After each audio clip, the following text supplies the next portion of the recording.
other students. What was it like? Did it go well? They wanted to know. Holly was going back over the audition in her head. She thought it had been all right, but you can never be sure. I took your mum's advice and focused on the music like mad, said Chloe, as she set off back to the changing rooms with the others. Holly stopped in her tracks. It was as though she was glued to the spot. She'd just realised something awful.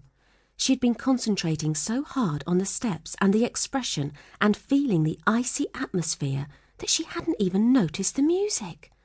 How could she have forgotten such an important thing, especially when her mum had particularly drawn attention to it? She dropped her head sadly at the stupid mistake and immediately got another shock. Her red shoes were glowing. That could only mean one thing. She was about to go to Enchantia right now. Chapter 2.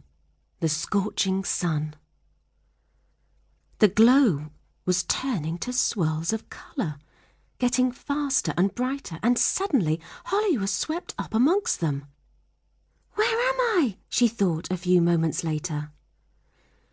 The field where she had landed was completely deserted.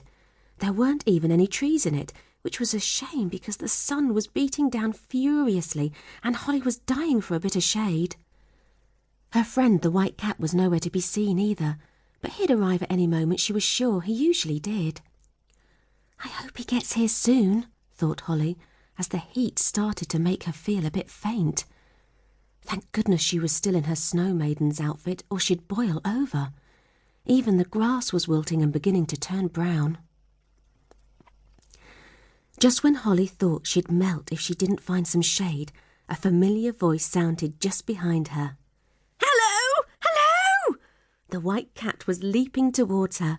Holly could tell he was happy to see her, but it was also clear he was anxious about something.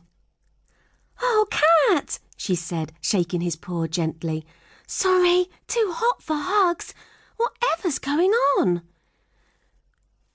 Big problem, said the white cat, fanning himself with his tail. Terrible magic afoot. Holly knew that the shoes only brought her to Enchantia if there was something the matter, and wondered what on earth could be making her friend sound so worked up. You see that palace up over the hill there? He went on, a bit breathlessly. Holly followed his gaze. She could just make out the most enormous building surrounded by snow clouds far in the distance. That is the home of King Rat, explained the white cat. Holly turned sharply at the sound of the name. She had heard an evil King Rat from the Nutcracker. He set his army of mice on the Nutcracker Prince, didn't he? She said. The white cat nodded. Those mouse guards are very fierce, with sabre swords and lashing tails. And King Rat himself is really disliked here in Enchantia. He doesn't like dancing, you see, so he's forever spoiling things for us. Holly's eyes widened as she looked back at the hill in the distance. And that's where he lives.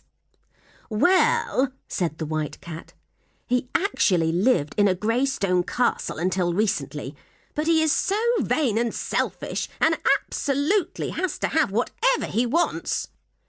So his latest evil trick has been to capture the magic powers of the Winter Fairy from Cinderella and use them to transform his castle into an ice palace. Holly was shocked. I've met the Winter Fairy, she said, and the Summer Fairy too. They were at the christening of Cinderella's little baby Pearl, weren't they? That's right, said the white cat, nodding. Then his anxious look returned. The trouble is, he went on, wiping his forehead with his paw, it is the joint powers of the Winter Fairy and the Summer Fairy that control the temperature and the seasons in Enchantia. Now that the Winter Fairy's powers have been snatched away, the Summer Fairy's powers have taken over. The whole land can hardly breathe, it's so hot. The two sets of powers balance each other out, you see. That's just the way it works.